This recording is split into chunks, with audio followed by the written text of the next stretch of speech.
was about living by faith. In chapter 10, it says in verse 38, the just shall live by faith. The just shall live by faith. Those who follow Christ, they adopt a lifestyle of faith. It's living like Christ is a lifestyle of faith. And how do we live the lifestyles of faith? How do we live by faith? He gives us a whole list of men and women in chapter 11, how they live by faith. I'm going to just talk about 3 names. I have mentioned them in my book, the 4th chapter on living by faith: Enoch, Abraham, and Moses. Now, when I talk about Enoch in the context of Enoch, I say he walked and he was not. He walked and he was not. And when I talk about Abraham, I say he went not knowing where. He went not knowing where. And about Moses, it says here, he saw him who was invisible. These all lived by faith. Talking about Enoch in verse 5 and 6. By faith Enoch was taken away. Verse chapter 11, Hebrews. By faith Enoch was taken away so that he did not see death. And was not found because God had taken him. For before he was taken, he had this testimony that he pleased God. But without faith it is impossible to please him. For he who comes to God must believe that he is, and that he is a rewarder of those who diligently seek him. Enoch walked with God. And that word in verse 6 is a rewarder of those who diligently seek him. In other words, it's being mentioned in the context of Enoch. Enoch diligently sought the Lord. Diligent seeking is about disciplined lives. Diligent seeking is about a commitment to pursue the Lord, to know him, and to follow him.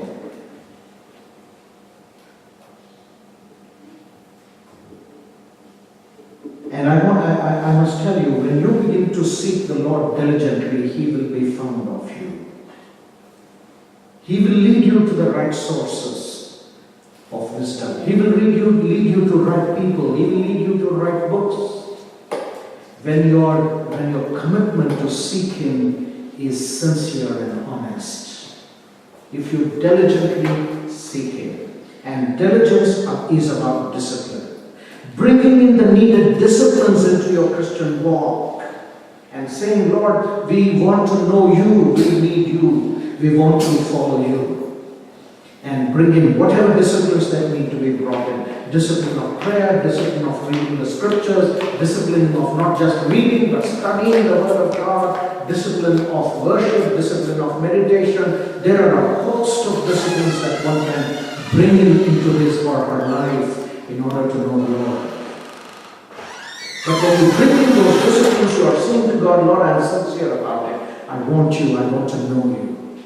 Enoch was such a man. That's what this walking tells us. His walking with God tells us about. He walked with God. He brought in the discipline of walking with God. Walking also tells us it is progressive. It's not treadmill walking. We have gotten used to treadmill walking these days. We are in the same place. Are you walking? Yes, I am walking. How far have you gone? I'm in the same place. And to me, it appears quite a lot of Christians are in the same place year after year. You know, every year when we have the watch night service, I ask people to share what they had learned in the old year and what is new in the new year, and I tell them the only thing new in many people's lives is a new calendar. Quite often, and nothing more than that, or maybe a few new clothes. If there must be progression, there must be growth unto maturity. If that is not happening, something is wrong with your walk. Enoch walked with God means he moved on. He progressed in his knowledge of the Lord. There was discipline, there was growth and progression. And I also mentioned in my book, I did not mention these first 2 thoughts, but the third one, I mentioned walking with someone involves agreeing with that person. In the book of Amos, chapter 3, verse 3, it says, can 2 walk together unless they agree with each other? If Enoch walked with God, Enoch and God must have agreed together. If they agreed together, the question is, who must have agreed more with whom? The lesser must agree to the greater, right? But God also must have agreed with Enoch. Agreed in the sense of being patient with Enoch, with his small steps, with his slowness. But Enoch must have agreed with God.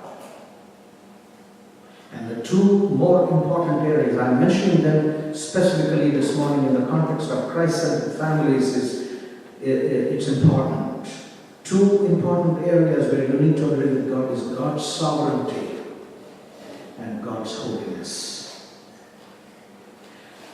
Quite early in your Christian life, in your family life, you need to come to terms with the sovereignty of God. He is all powerful, all authorities in his hands, and I cannot question him.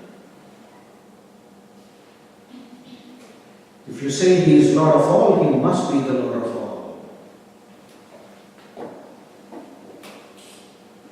It is not for us to question why, but it is for us but to do and die, said the soldiers in the British Army in the Crimean War in the 1850s. It is not for us to, of course, Alfred Lord Tennyson in his poem, he quotes that. It is not for us to question why, it is for us but to do and die. When you agree to the sovereignty of God, you are saying to God, Lord, you have the right to rearrange things in my life. You have the right to topple things upside down. You have the right to take me where you want. You have the right to keep me there in whatever situation, whatever lot. You know, these days we haven't learned to submit to God's authority in that way. You know that song, He leadeth me, O blessed thought. That was my constant dirge in my youth days when I was growing up. The third stanza in that song says, content whatever lot I see, since 'tis my God that leadeth me. Agreeing to the sovereignty of God means giving him complete authority over your family. Even he decides about your children's careers. You are driven by the Lord, not driven by the world. Agreeing to the holiness of God is again agreeing to the reality of who God is. God's nature as a holy being. You can read more on that in my book. But Abraham, coming to Abraham, by faith Abraham went not knowing where. He obeyed when he was called to go up to the place which he would receive as an inheritance. By faith he dwelt in the land of promise as in a foreign country, dwelling in tents with Isaac, Jacob, the heirs with him of the same promise. He waited for the city which has foundations, whose builder and maker is God. He lived as a stranger and pilgrim. The lifestyle of faith is a lifestyle of a stranger and a pilgrim. Even if you settle down somewhere, it's only a relative settlement. You are ready to pull up your stakes and your pillars and move on wherever God calls you to go. It's not our professions that decide where we live. It's not our bosses who decide where we live. It's not the salary, the pay packet that is given to us that decides where we live. It is the Lord who decides where we live. Just before coming here, I was in a Thanksgiving meeting of a couple belonging to my fellowship who were going to Abu Dhabi to this hospital. And then I was talking there and I said these words there. How do you make decisions of this kind? Where to go, where to live, where to work? And I read from Matthew chapter 6 and verse 24 and 25. I mentioned this yesterday. The last sentence in that verse says, you cannot serve God and mammon. Therefore I say to you, do not worry about your life, what you will eat or what you will drink, nor about your body, what you will put on. Is not life more than food, and the body more than clothing? The one who serves God does not worry about these things. That means his decisions are not based upon those considerations. His decisions are based upon what God says.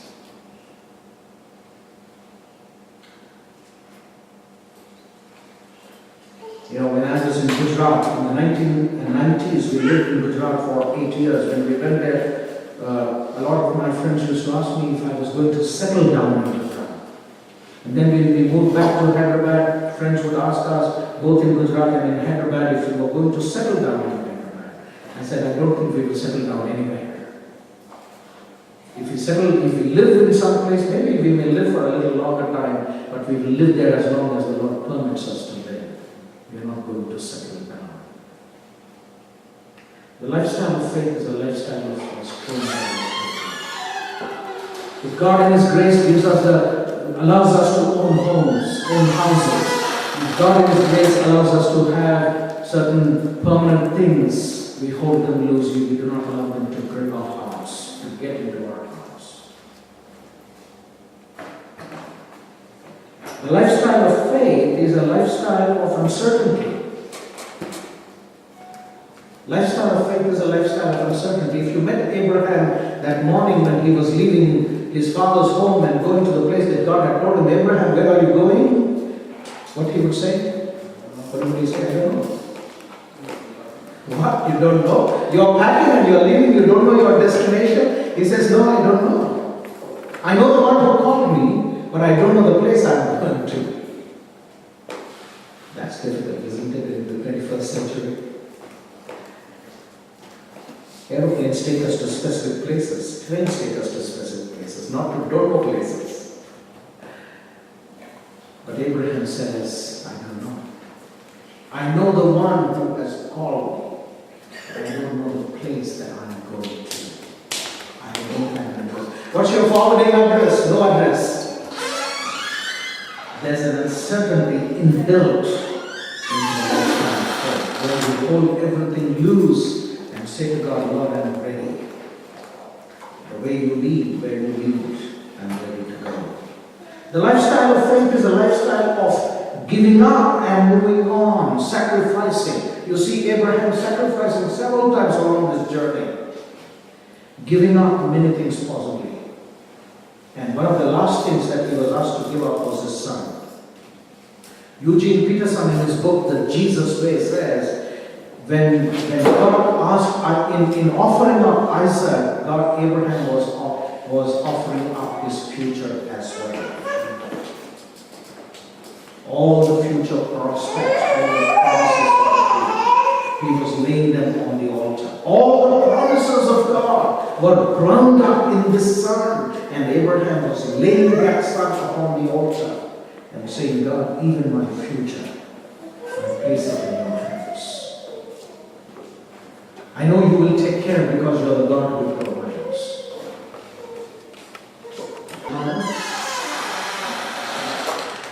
I'm sorry, but that's how it is. When Jesus said, follow me,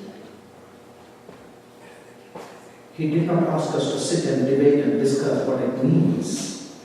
Disciples did not sit and discuss what it meant. They just followed. They left our spiritual Paul says, he brooks no rivals. The call is all. He called us to live Christ-centered lives. The call demands that we say, yes, God, we will follow you. We will live the way you live. We will learn from you. We will learn of you.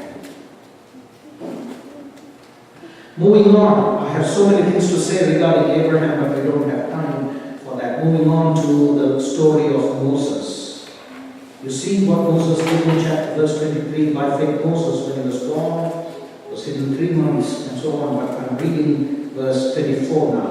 By faith Moses, when he became of age, refused to be called the son of Pharaoh's daughter. He is rejecting the identities of Egypt. He is rejecting the securities of Egypt. Refused to be called the son of Pharaoh's daughter. You know, I keep saying to people, if we were in Moses' place, we would have said, what better way to release the people of Israel? The best way to release the people of Israel is to remain silent and become the Pharaoh. Because Pharaoh didn't have a son, he was going to be the Pharaoh of the land. And once I become the Pharaoh, I will release my people. That's not the way God operates. That's not the way call intends us to operate, instructs us to operate. The call instructs us to remain faithful to the call. We don't make compromises for the sake of some other future benefit, for the sake of preaching the gospel, or for the sake of being better witnesses. The call demands us faithfulness to the one who called. And the one who called has given you an identity. The identity is to belong to Him and not to the world, not to Egypt. So, by faith, Moses refused to be called the son of Pharaoh's daughter. I don't know at what point of time Moses did this. But it appears he made a very conscious decision. He evaluated everything that was there before him and said, I have a call upon me. God's call upon me. And that is supreme, that is primary. Everything else that Egypt has to offer has to go. So he refused to be called son of Pharaoh's daughter. Refused the identities of Egypt and the securities of Egypt, choosing rather to suffer affliction with the people of God than to enjoy the passing pleasures of sin, esteeming the reproach of Christ greater riches than the treasures in Egypt, for he looked to the reward. By faith he forsook Egypt, not fearing the wrath of the king, for he endured as seeing him who is invisible. Today we say Christ has called us to belong to him, but we are running behind the securities and the identities of the world. Even great, so-called great men of God are doing it, building up their securities. That's what burdens me regarding those who are in the ministry. They say they are in the ministry, but they are building their own empires, building their own kingdoms.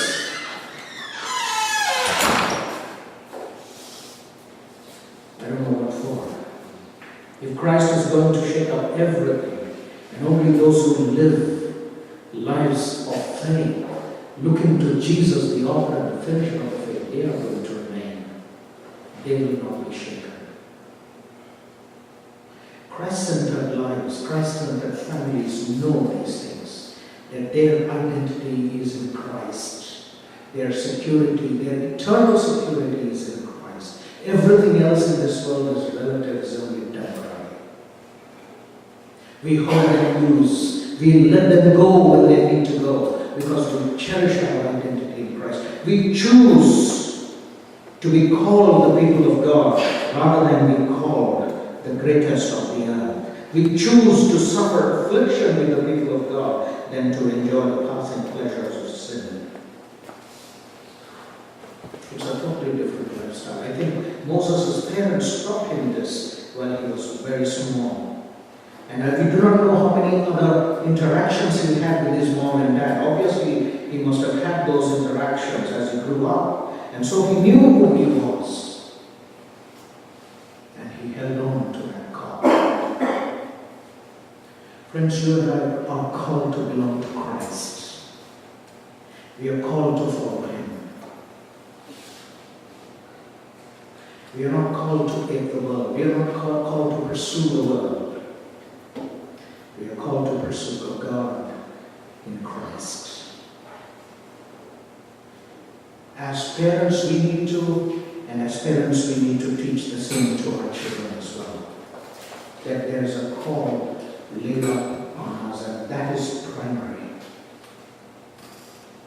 That's the reason why I'm speaking so vehemently against the career-driven model of life that many have adopted today. And I think one of the hallmarks of worldliness among Christians today is the career-driven model of life.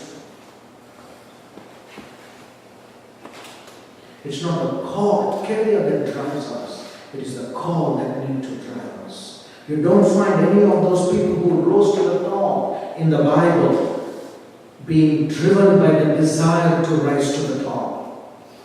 Joseph, Daniel, Shadrach, Meshach, Abednego, Esther. They were driven by the call. They remained faithful to the call.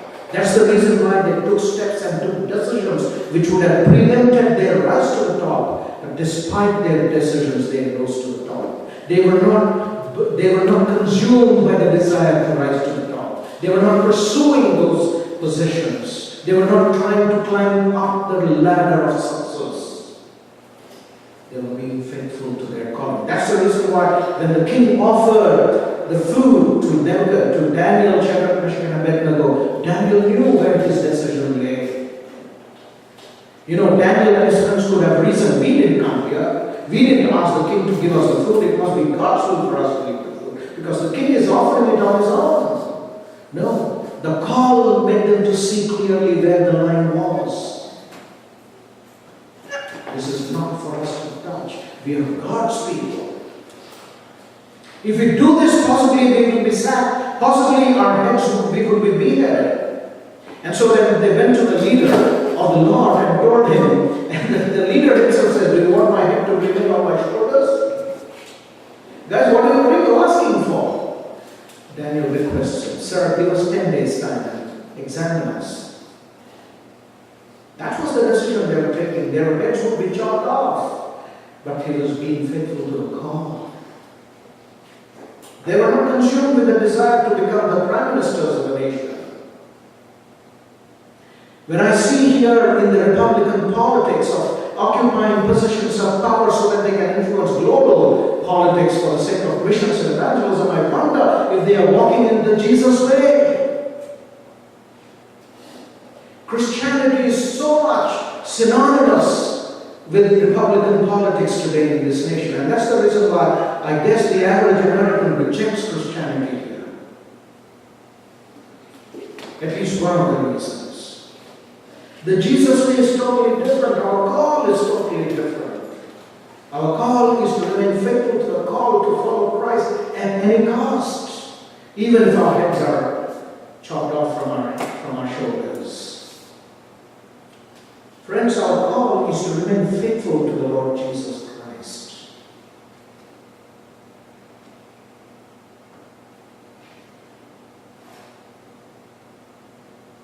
Oskin says in his book, The Call, these words. I'm going to just read those words for you and then close in the fourth chapter of my book. I have put it there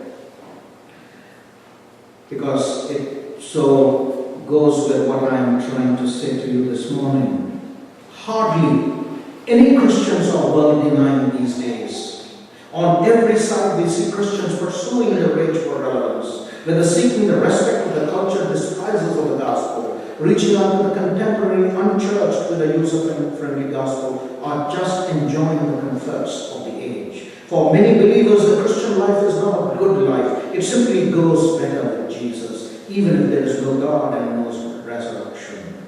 The result is a series of adaptations of the Christian faith to modern man that are a capitulation with few rivals in 2,000 years. No wonder, towards the end of 19th century, Nietzsche, the German philosopher, writing in his book Ecce Homo, Behold the Man, says there was only one Christian and he died on the cross, he says.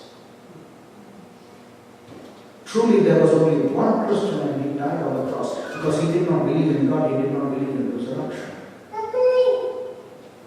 Thomas Linacre, founder of the Royal College of Physicians and a distinguished Oxford humanist, when he read the Gospels for the first time in the 14th century, in the 15th century England, he was a personal physician to two kings, to Henry VII and Henry VIII. He said these words when he read the Gospels for the first time. He said, either these are not the Gospels or we are not Christians.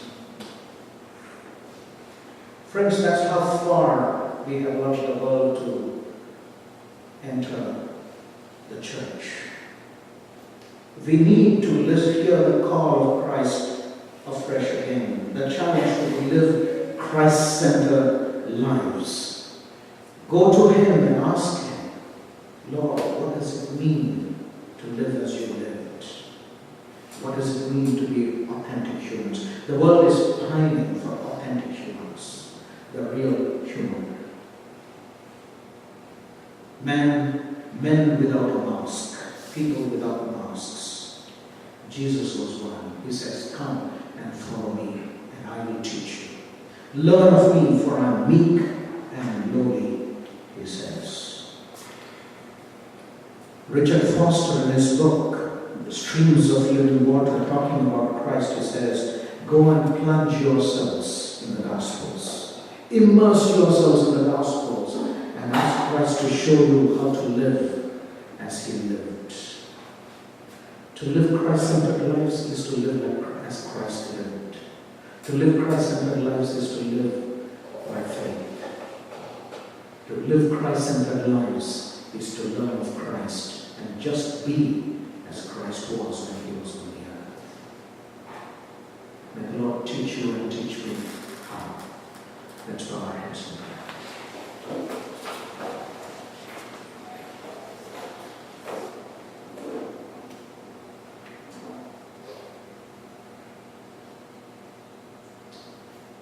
Lord, we are reminded of the words of your servant, Apostle Paul. I am jealous of you with godly jealousy, for I have espoused you unto one husband, that I may present you as a chaste virgin unto Christ. But I am afraid that you are deceived by the cunning craftiness of the serpent, that you are drawn away from the simplicity and the purity in Christ.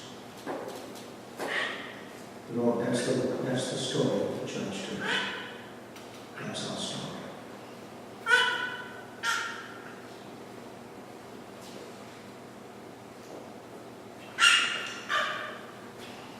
You are calling us to Christ-centered lives, to have Christ-centered families. What a high and lofty calling. Who of us is sufficient to it, Lord? None of us. So we come to you in humility and brokenness, seeking you, Lord, to teach us again. We have so learned the ways of the world. We need to unlearn some of those ways. And we need to rediscover Christ in our lives. The Jesus way of living. Lord, I pray for myself and I pray for these, your people here in Houston. May your grace be upon all of us.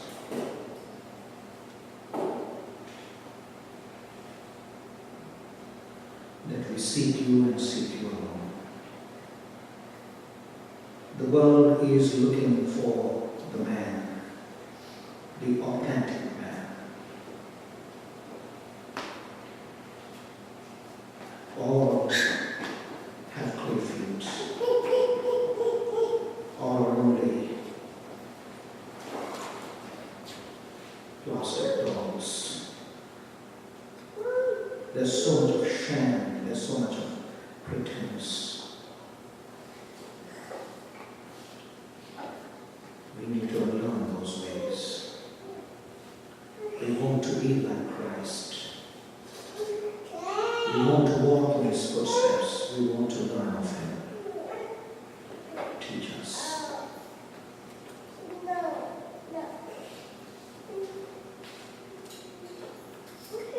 Centuries ago, Lord, the churches in Europe got empty because there was no Christ there. And the story is repeating itself in the countries.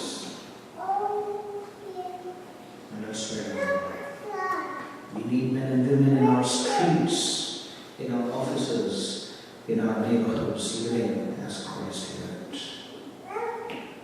Give us that challenge. And enable us to go here with that challenge, with that clarity of understanding, with that focus, with that voice calling us to follow you. We thank you for this morning, Lord, that I could not say what I could not communicate. Won't you, by the Holy Spirit, reveal it to us? Won't you, by your grace, communicate it to us?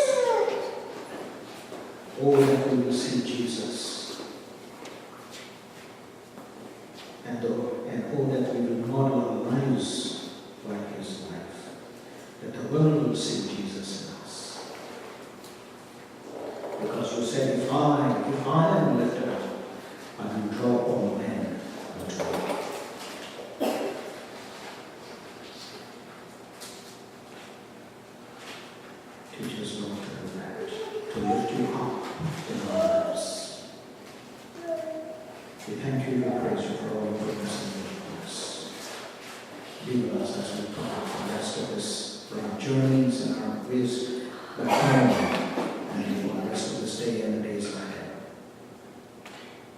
As we humbly place ourselves in your everlasting arms and ask it in the precious name